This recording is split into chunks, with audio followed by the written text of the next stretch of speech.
And hi, everybody. I'm Rick Dancer. Welcome to Get Real with Rick Dancer. In this episode, we have a great topic for you. I think all of us are kind of wondering what might happen in 2024. And obviously, no one can tell you for sure what's going to happen. But there's some indicators out there right now that the housing market is looking better. Interest rates, it appears, might come down. So I thought, let's bring in Greg Hinkle with Fairway Independent Mortgage Company. And he's got a friend, Ryan Underwood, who's a realtor in Butte, Montana. And he's going to come in and talk with us too. But there's a lot of stuff about this I want to know. So I'm going to do a whole show about this so you guys can kind of find out more about what is involved. And that's just kind of part of the process. We are sponsored by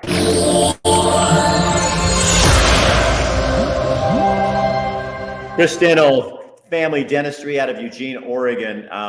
If you care about your civil liberties and your dental work, this man is the guy for you. He is a big pro-freedom guy.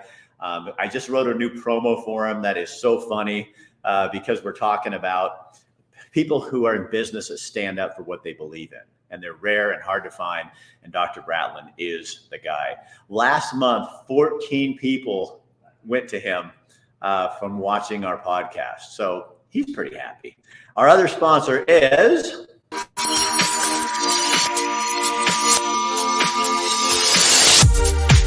the man you're going to meet in just a second, Fairway Independent Mortgage. Greg Hinkle is from Oregon, from Washington. He knows about Idaho, and now he's here in Montana out of Helena, and he can help you figure out our barber. We go to the same barber.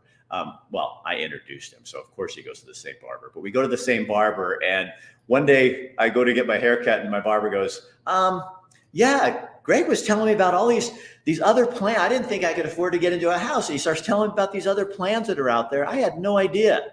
So that's kind of what we do with Get Real with Rick Dancer, is connect people to other people. Our other sponsor is Montana Oral Surgeons and Implant Center out of Helena, Montana. They're also in Great Falls, Bozeman, and they have offices in Butte as well.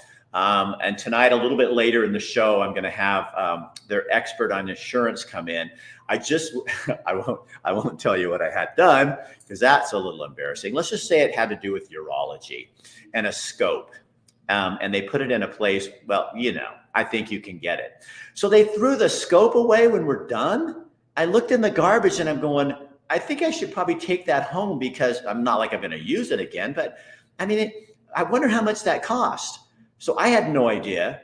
I get my bill, $905 for that. And it wasn't even the problem.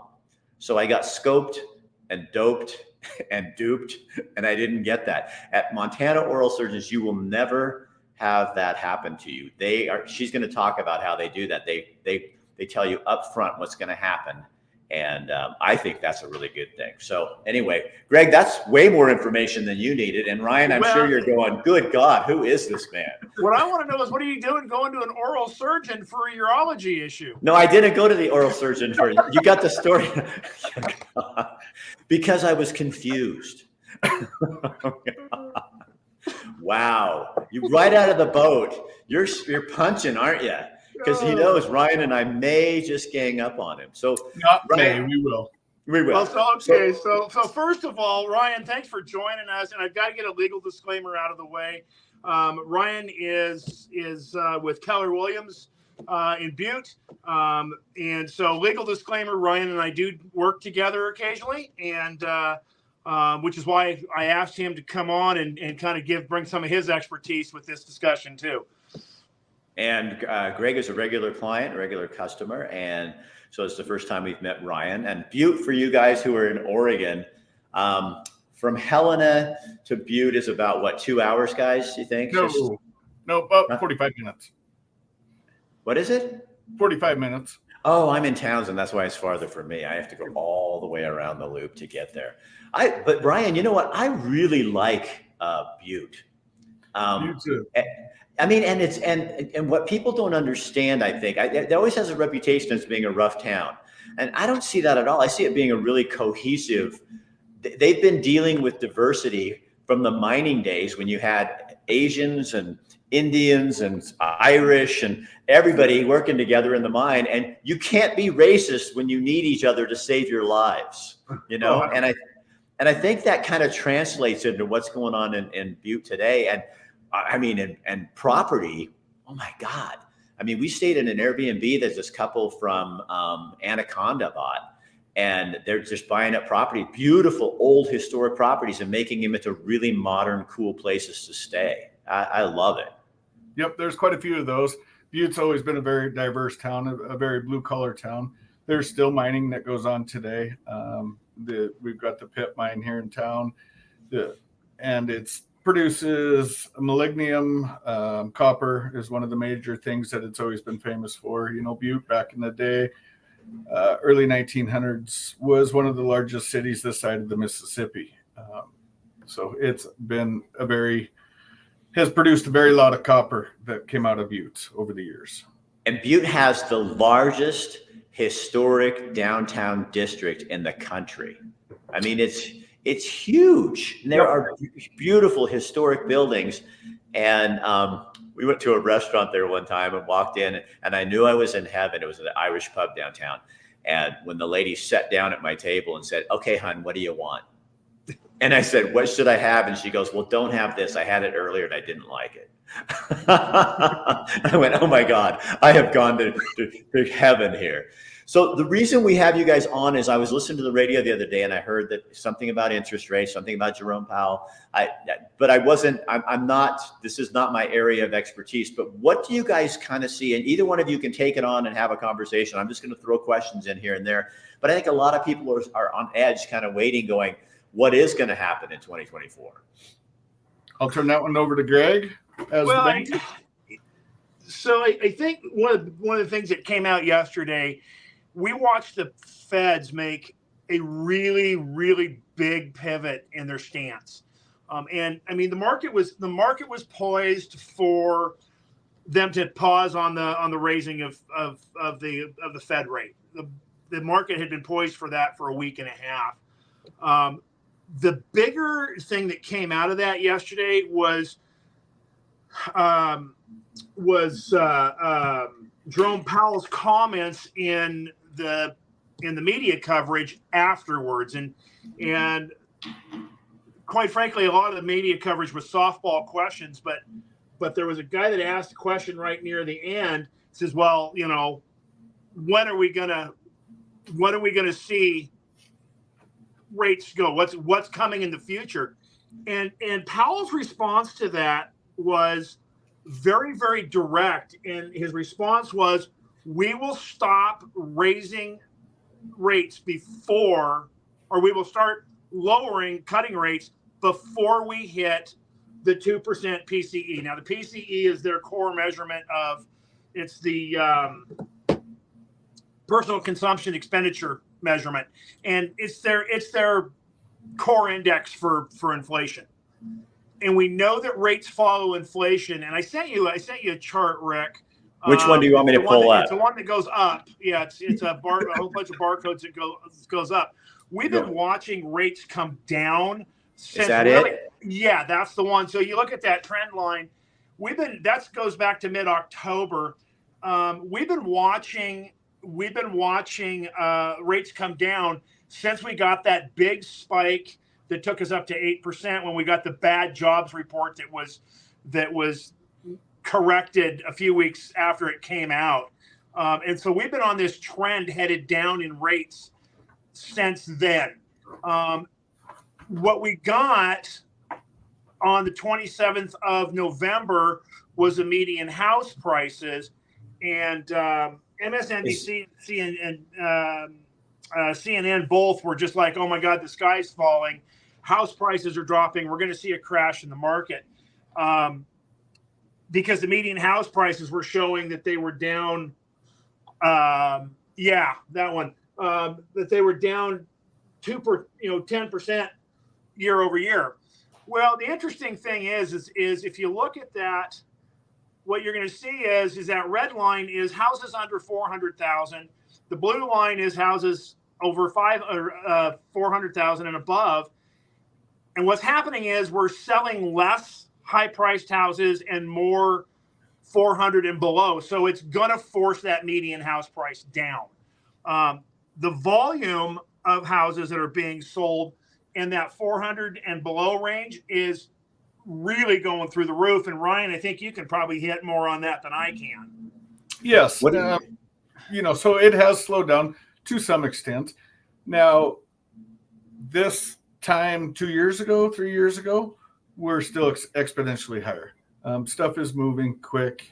It's still somewhat of a seller's market. Are you talking about right now, Ryan? Yes, right now. Okay. You look at a year ago, 9 months ago, stuff was moving quicker. It's got a few more days on market, which is great for my clients. I hear time and time again, oh, it must be nice being a realtor in this kind of market. In all actuality, no, it's not. It makes my job that much harder because when I go into a contract for a client of mine now compared to, say, 12 months ago, 14 months ago, I may be writing 6 or 8 different contracts because people were bidding above the asking price for the home. And how much higher, nobody knows until you get either that acceptance, that accept, deny, or a counteroffer from the listing agent. Generally speaking, I work with buyers. I do list homes and I love to list homes, but I also love to work with buyers. That's more my cup. I've got a great team behind me. And so there's a lot of times that listing agents I'll give to a team member of mine here in the office that we work hand in hand with, Nancy. I just like working with buyers, and that's so I never thought about that, Ryan, because if you when Kathy and I came here, we bid on seven homes in different areas, and we got the last one. So I mean, it was like my realtor had to write up offers, and and some of them you'd hit just pay full price. Somebody else would come in with the $100,000 more. Yep.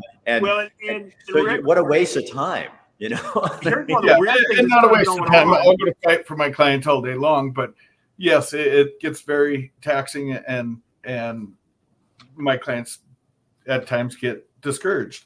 I use a lot of different tricks that we have as realtors, as far as escalation clauses, as far as many different areas to try and give my clients the best possible shot of winning that bidding process as possible.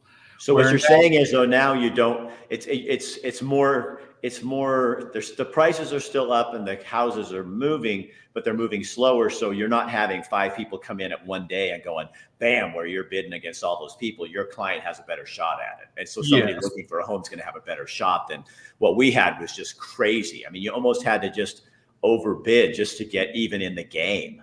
Overbid, and there was numerous times where I'd sit out in front of that house or go to the office if it was close enough, depending on where the property was, and write up that offer right then.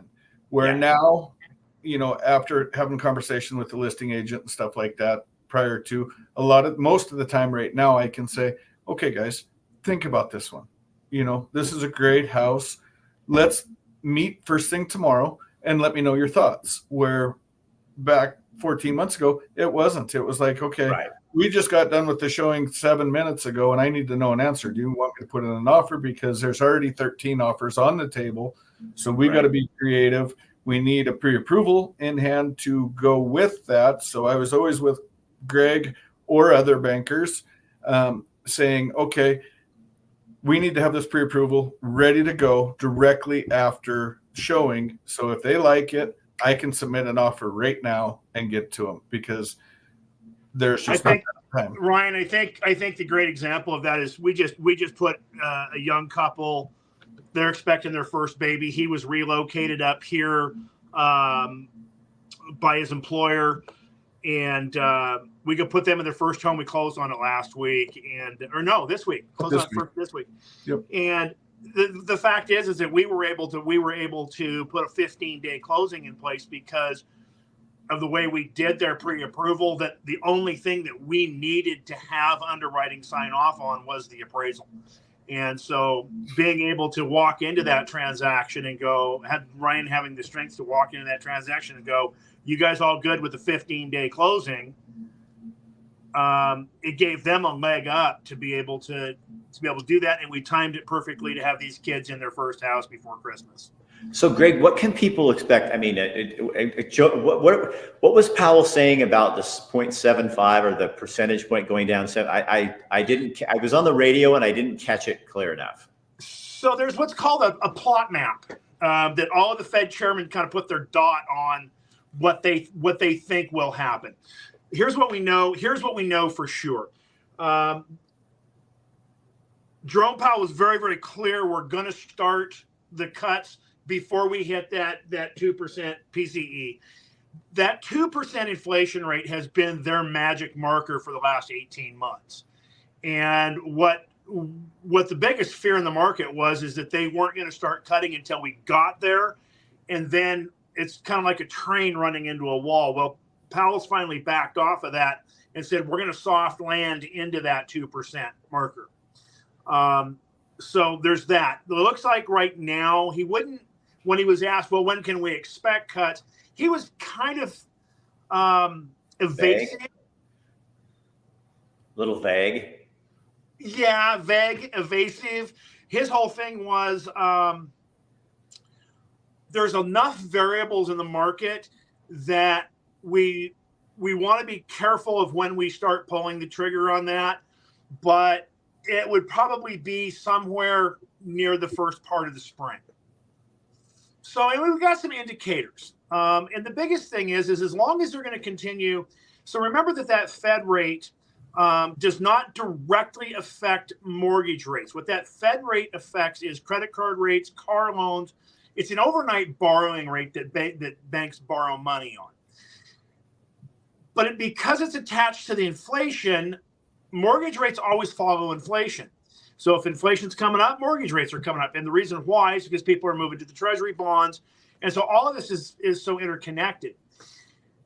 So we watch these inflation markers, and then we watch what the Feds do with these rates. And the bigger concern in the marketplace right now is still the unemployment numbers, and is quite frankly the credit card load that families are carrying right now.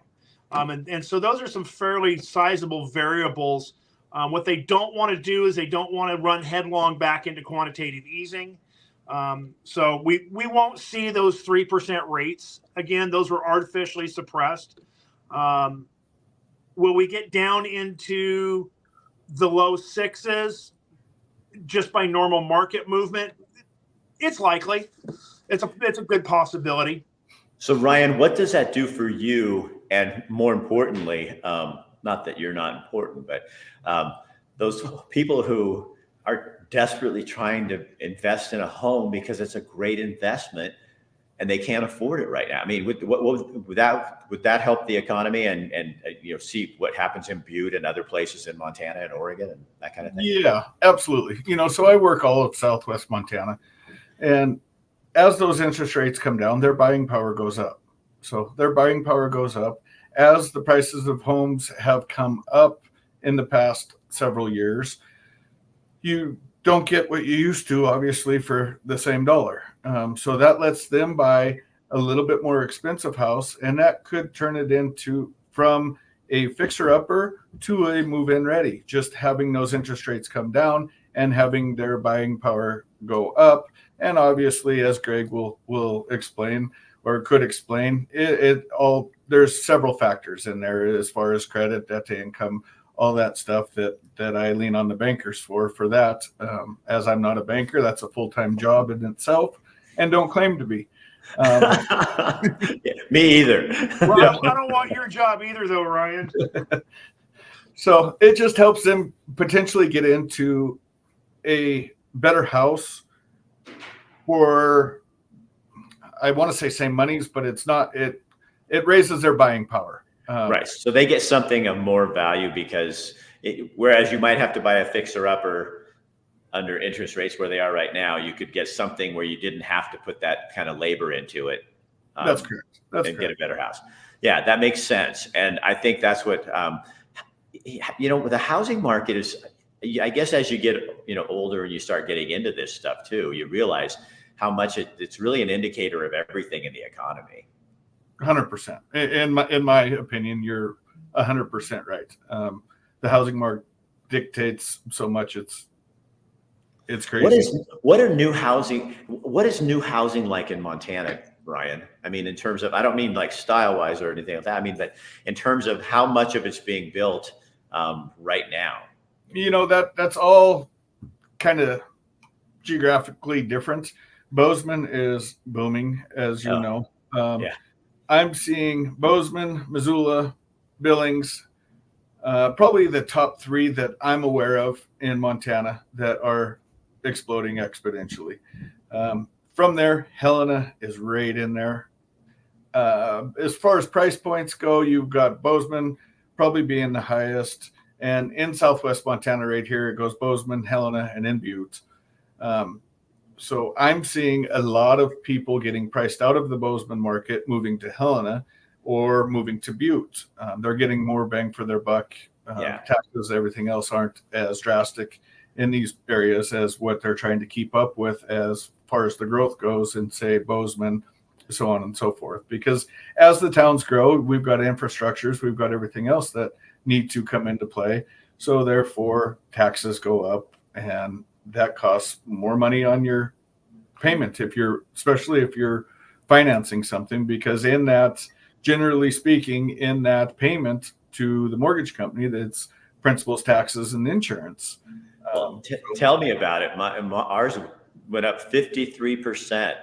And I think most Montanans were pretty shocked by that whole changeover, because all of a sudden people like me have been moving here and they bring the property values up, and then the counties, everything gets straightened out in 1 year. I'm kind of like, why didn't you take this over a 3-year period or something? It's like, man, it's a lot for a lot of people, Well, I've had a couple younger couples that were first time home buyers this year or last year that called me when those tax bills came out, and they're like, our taxes doubled. Our tax amount doubled, Greg. What do we do?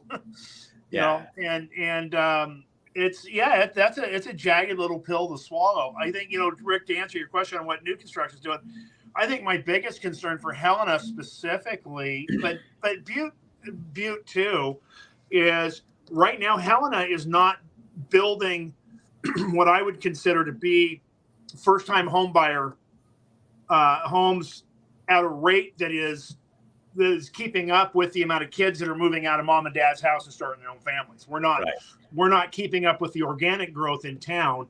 And then add to that we're seeing the growth coming in we got people that are moving here that are commuting to Bozeman every day from here.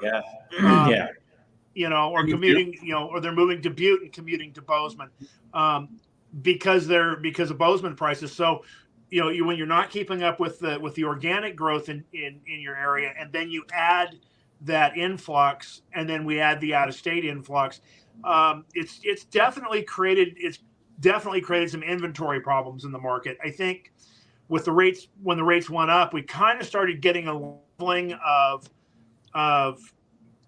people who were actually shopping to the inventory that's in the market. And I think now as rates continue to drop, we'll start seeing more people bringing houses on the market. So we'll continue to see that balancing of inventory to buyer, but we're still short. We're still short. Absolutely. And that's the case even where we came from, Greg, in Washington and Oregon. Both way behind in the inventory, especially where I lived in Oregon. They're 30 years behind planning for urban growth because they don't want to expand the urban growth boundary. Well, that doesn't mean people aren't going to keep moving there. and you can only build them on top of each other. Single family dwellings on top of each other just are kind of uncomfortable.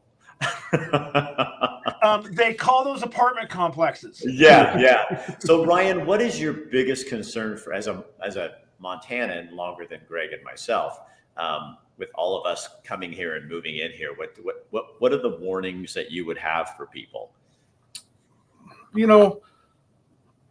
As far as, I don't know about warnings, and to keep this as nice as I possibly can, a lot of folks are leaving the areas that they're leaving due to the rules, regulations, everything else that they have been put into place by government, by voting, by everything else. You're leaving there for a reason. When you come to Montana, welcome to Montana. Don't bring that stuff with you. Right. No, I get that. I'm impressed, Ryan. No, it's like assimilate. You come here because I think what ends up happening, especially we could talk about it because my show's called Get Real, so we should just be as real as possible. When you look at Bozeman, they call it Bose Angeles for a reason. A lot of Californians, God bless you all, have come here, and come here and bring your Gucci bags. That's fine, but the things that you voted for in California, don't bring that same thing here, because you're going to make this turn into the same place you left. We watched that happen in Oregon, and I'm not anti-Californian, but when Californians came to Oregon, they did the same thing, and all of a sudden they brought all these new rules and regulations that Oregonians weren't used to, and now they're moving on. And I was told when I moved here that not to tell people right off the bat I was from Oregon, because Oregon's almost as bad as California. But I was told to tell people first, I'm not from California, and then I can say I'm from anywhere, and it was fine. Ryan, Rick and I used to live in almost in the same town. I lived in Springfield, and Rick lived in Eugene. I actually lived in Springfield too, Greg. Oh, did you? Okay, so don't put me in Eugene. Do you remember the big old sign, the big old billboard right there by the railroad tracks on Highway 26 as it crosses over between Springfield and Eugene? And for a long time there was a sign there that said "Don't Californicate Oregon." Yeah. And then that sign changed to the other side of the billboard as you're coming out of Springfield into Eugene that says "Welcome to Sodom and Taxmora."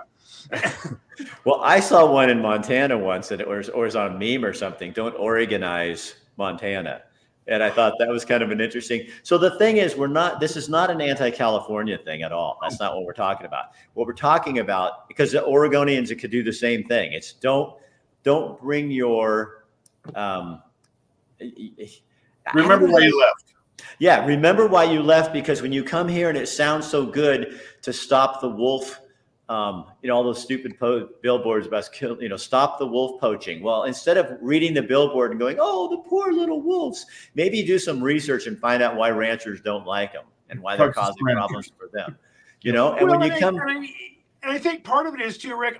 I'm not going to move to France or Germany. Okay, I've never moved to France, but I'm not going to move to France or Germany without learning to speak French or German, right? Right. You're going to assimilate into where you're going, and there's a reason you chose to come here, and hopefully your reason wasn't to change Montana.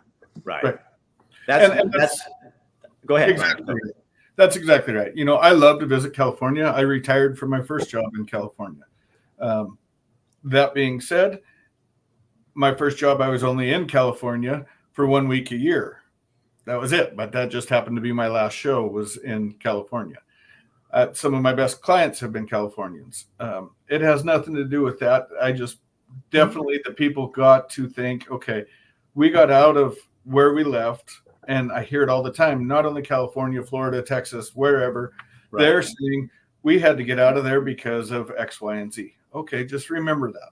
When you lay your head down on your pillow at night, remember why you left, and let's make sure that we do everything we can, whatever reason that was, not to let that influence Montanans or get into Montana, because it is eventually going to be the same issues. Kathy and I I think there's been one election, and we voted. There was some national stuff, and we voted on that, but we purposely didn't vote on anything in Montana because I wasn't informed. I was new, and I didn't know, and I'm not going to vote for somebody and put the wrong person in there. So rather I just abstained. I've never done that. I've never not voted, and it was kind of weird. We went plus I love that you guys still do it at the ballot box. That was the best, because Oregon's mail in for 25 years, and that's why they have one party and rule. But here it was so fun to go in and actually see people participating and feel like you're part of this civic process that goes on, rather than, honey, how do you think I should vote on this, and slapping it in the mail and away it goes. So it was really nice. But we abstained from voting on stuff that we did not know anything about and didn't have time to research, because I don't want to be that guy, Now, having lived here 2 years, I'm very clear on what I'm voting for and what I'm not voting for. Well, okay, so to wrap this up, we can expect probably better interest rates next year for home buyers. The big hole is still affordable housing, like it is all over the country. Correct. And new construction to get all these families in. You guys would probably be interested in this.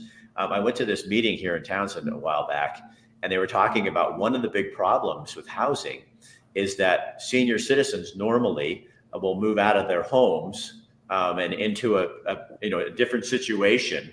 And that's not happening because they can't afford to move out of their homes into a different situation. So then you don't have, my first home was a 1,100 square foot ranch style house built in 1960 something.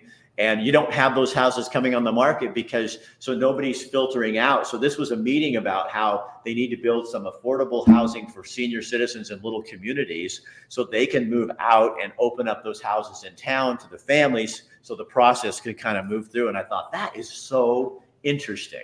There's another facet to that, Rick, and that is during the dark times, a lot of the COVID outbreaks started in Washington, started in senior centers. And so particularly in Oregon and Washington, a lot of the seniors were like, well, we talked about moving to a retirement condo or something like that, or into a retirement home, but we ain't going to do it now because we're not taking the risk of being exposed to COVID. And so there was this 2-year almost a 2-year freeze of seniors not selling houses and moving into retirement communities. So, Greg, how do people, I'm going to put I don't have the one with your address, but how do people get in touch with you if they're looking for a loan? And you're dealing with people like from Oregon and Washington who are moving to Montana or back and forth. So if you're moving to Montana from Oregon or Washington, you have to have a loan officer that's licensed in both your home state and Montana. That's an Oregon and a Washington law. I'm licensed in all three. The easy way to get a hold of me, excuse me, is hinklelendingteam.com. Or you can, of course, just you can call my desk 406-439-LOAN 5626. Okay. And Ryan, you're Keller Williams out of Butte. How do people get a hold of you if they're looking? And you do not just Butte. That's you can handle all Southwest, which is a lot. I can handle all of Montana. I'm licensed throughout the state of Montana. My general area is Southwest Montana, and I know that's kind of vague, but if in fact someone were to call me and it's outside of my comfort zone, I would refer it off, do some research, and find our best Keller Williams agent in the area of where they're wanting to go and lead them to that. I'm very open and honest. I'm not pushy. It's not something, if it's out of my comfort zone or out of my boundaries, then I will definitely hand it off to someone that would supply them and treat them just as well. And yes, so we're out of Butte, Montana. We're Copper City, Keller Williams. And my phone number is 406-465-0500. About a year ago, I did an interview with some historians there in Butte. We did a whole series of stuff on Butte, and they were super nice guys. We met them they said, meet us at the distillery, So we went down after a couple of drinks. You're really into history, And the guy says, one of the funniest things he says, he goes, we're not Republicans and Democrats, we're Americans. And he said, and I said, so what's Butte all about? And he goes, Rick, we're survivors. He goes, we have the biggest, the largest Superfund cleanup site in the world. And what we did is, rather than let us take us down, we charge $2 and people pay us to go look at the Superfund cleanup site. And I said,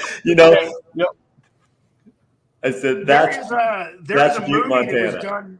Rick, there was a movie that was done on public broadcasting called Butte, America. If you haven't seen it, it is well worth the watch. You want to talk about a community of. I mean, think about some of what we saw on the West Coast, Aberdeen, Washington, some of those areas during the flux of the timber industry. You think about Gaston and Forks. Butte. What we saw in the timber industry can't hold a candle to what Butte has seen over its history. Right. And I was just shocked as I watched this about how resilient this community has been. Yeah. You know, Butte's a great town. It's very welcoming. It's a lot of a blue collar town. But that being said, everybody's open. There's so much to do in Butte or around Butte. From the local shops, we don't have much as far as large shopping, but we got local.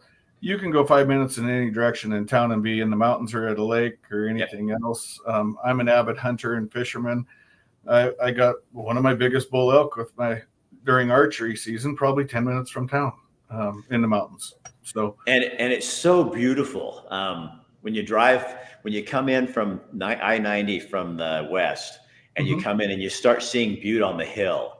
It's just and then you see the Mary, whatever her real name is, the lady on the hill, Yep, it's such a great little place to stop in, and I will attest to it too. One of the friendliest places we've been in Montana. I mean, people were genuine and real, and it wasn't. There's not a lot of bullshit in Butte, Montana. There's not, and when I say it's blue collar, it used to be a lot rougher and very protective of Butte. It's still very protective of its own community here, but people are warm. They're welcoming. Like I say, I'll tell everybody on here, we're at 1815 Harrison Avenue. Anybody that's listening to this and wants to stop in and say hi, I'm welcome for them to come in. You can have. And if you guys, it's always on at Ryan's. And if you guys think Butte, Montana is like some backwards place, go there on St. Patty's Day. It's a freaking hoot. And I did a live with them the first year I was here, and the guy comes on, and then St. Patty was there, and he was some drunk guy, painted all green and everything. And he comes up and goes, "I'm St. Patrick." And I said, "The real thing?" And he's like, "Yes." And I went, "Oh my God, I love this town." we double in size, I would say, at least on St. Patty's Day. Oh, and as long as we're we're getting way off course, but who cares? As long as we're touting you guys, your folk festival is unbelievable. Folk festival, for a long time we had Evel Knievel days. Evel Knievel was born and raised here. So you know what? Evel Knievel's niece was my pastor's wife in Oregon. Gotcha. Her maiden name was Knievel. Yep. And it was like, and I thought that was so weird. Like, how would your relatives are, crazy. Well, and then we also got Tom O'Neill. That's from here, from SEAL Team 6. See, all you got there in Helena, Greg, that I know of is Myrna Loy. Yeah. The actress. She's from there. But you know what I heard? An interesting fact the other day on Helena. In the 1870s, don't hold me to that, but it was sometimes in the late 1800s, there were more millionaires in Helena, Montana, than any other place in the country. So have you been Helena, to Montana? Have you been to Montana Club across the street from my office? Outstanding. Yeah, it's a cool place. Okay, so when that opened in, I want to say it was 1807. Why do you say 7 like that? Why do you say 7? I was just trying to think of the date that it was on. I'm thinking of the date on the plaque out front. I'm pointing out your old age. Them two good brain cells are fighting. Wow. Okay, we're past the realtor talk. Now we're into smack. Yeah. To join, you had to have a net worth of $1 million. And the first year they opened, they had 300 members. Wow. Well, you drive around up in the homes behind the Civic Center up there on the hill, and there's some On the beautiful Mansion places. District? Yeah. And it's just like, but Butte, the same thing is, but let me tell real quick about the Folk Festival for people that are looking. Look up the Folk Festival, because Butte is built on a hill, and it's a hill. I mean, if you wouldn't have to have a gym, although they do have a very nice gym in Butte, Montana. I've been there. Several. Yep. You got streets, and what they do is all over town is different stages with different performers, from gospel to hillbilly stuff, and people from France that sing, folk music. And you can go from venue to venue and just kind of hop around. It was my wife and I were like, we got to go back and stay, because we just went for the day, but we stayed the whole entire day, and it was like it was so good. And it was like, I think people should look that up. I know it sells out really fast, but I'll tell you what. And then you get a workout going to each stage, because you're going up the street and down the street and up the street and down the street. It's a good thing. It's an amazing, the community comes together great to put everything on. Like we've got several different festivals throughout the year, from Evil Knievel Days, which has been on hold a little bit. And then we've got St. Patty's Day, we've got the Folk Fest, along with several other ones that has just been amazing. The whole town comes together to put them things on. Especially after St. Patty's Day, it's funny because there's so many people in during St. Patty's Day that the streets are packed. And there's beer cans everywhere. You walk down the street in the morning, everything's cleaned. There's not a beer can on the ground. The community comes together, everything's cleaned, it's back to normal, shops are up and running. It's an amazing little feat. I did hear one time, and I don't know how true exactly this is, but for a while, from what I've been told, is Butte St. Patrick's Day was one of the biggest in the U.S., beating Boston. Huh. So that wouldn't surprise me at all, because, everybody comes from all over the place to be there. Yep. And it's still raw. You know what I mean? Oh yeah, we got all the head frames all over town. I think there's close to 10,000 miles of tunnels underneath Butte from all the mining on different shifts and everything else. So it's neat. You can't just stay for the party. Obviously stay for the party for the day, but then spend a couple days here and learn the history of Butte and go around to these head frames and do tours of Butte. They've got underground tours. I did the underground. It was so cool. Way down in the mines down there. Yeah. Had no idea so many people died in accidents and stuff there. So it's very dangerous business. So that's probably why diversity is not like a big deal in Butte, Montana. It's just part of the culture and the fabric of who you are. It's always been that way. One other thing that a lot of people, I don't know how to explain it, but if somebody's family's in need in this community, Butte comes together. You'd be amazed on how many fundraisers are in town. Joe Smith's son's daughter's niece is sick, and we're doing a fundraiser for them. Well, there'll be 2,000 people packed into a small bar or a small establishment doing a fundraiser, silent auctions, live auctions, whatever. It's an amazing town.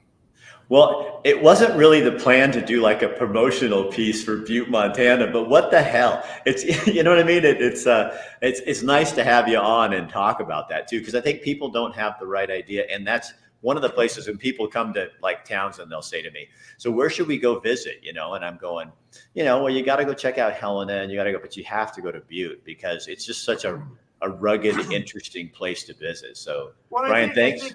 I think, Rick, one of the things is that we joke about it in the real estate industry. We call it the Yellowstone effect. Everybody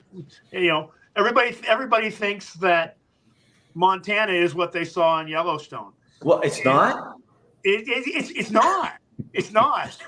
I saw Kevin just the other day. No, we don't have shootouts in the street.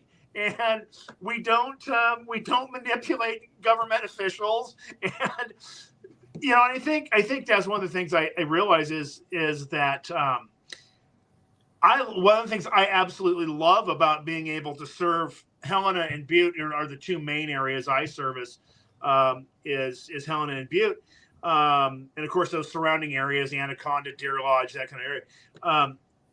I just love the fact that I can walk up the street and people say hi to you. You walk up the street and people say, good morning, how are you? And it's normal. It's normal to stop and talk to a stranger. Right. You wave to everyone that drives by.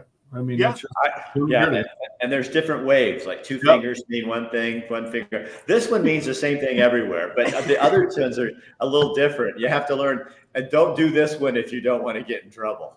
Yeah. Hey, Ryan, thanks for joining us. And thank you. It was a pleasure to be on with you.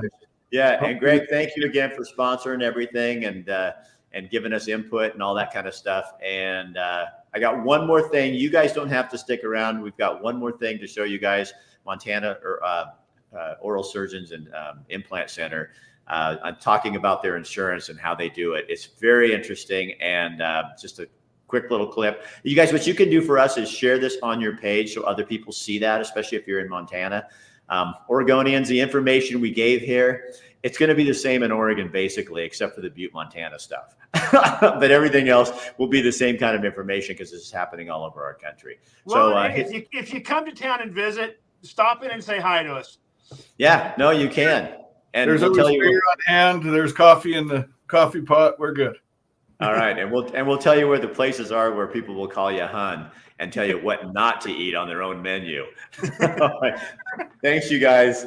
That position where you go to the doctor's office and you need something done that is life-changing for you, and you have no idea what it's going to cost, and you don't get a bill till afterwards, and it's always shocking, and you had no idea what it was going to cost you. We definitely don't want to do that to our patients here. We want to give them the information up front ahead of time so that they are aware of what the estimate that their insurance is going to be paying and the estimate that they're going to be paying out of pocket is, so that there's no surprises. Obviously, things can change, especially with surgery. It doesn't happen often, but when we're in there, things can come up that can change that out of pocket. We do sedate our patients, so we don't collect any additional funds or anything after the surgery. That's why it's so important for us to have that estimated out of pocket beforehand, because we don't want to have to send you a bill in the mail like a lot of other places do. Oral surgery is pretty anxiety inducing for the majority of people. So to be able to check that off their list of one more thing that they don't have to worry about really does help calm their nerves and just makes the whole process seem that much easier. I think it's important to people because everybody wants to be able to plan for what they have going on in their life and their financial decisions and not have something come completely out of the blue that they might not be able to afford.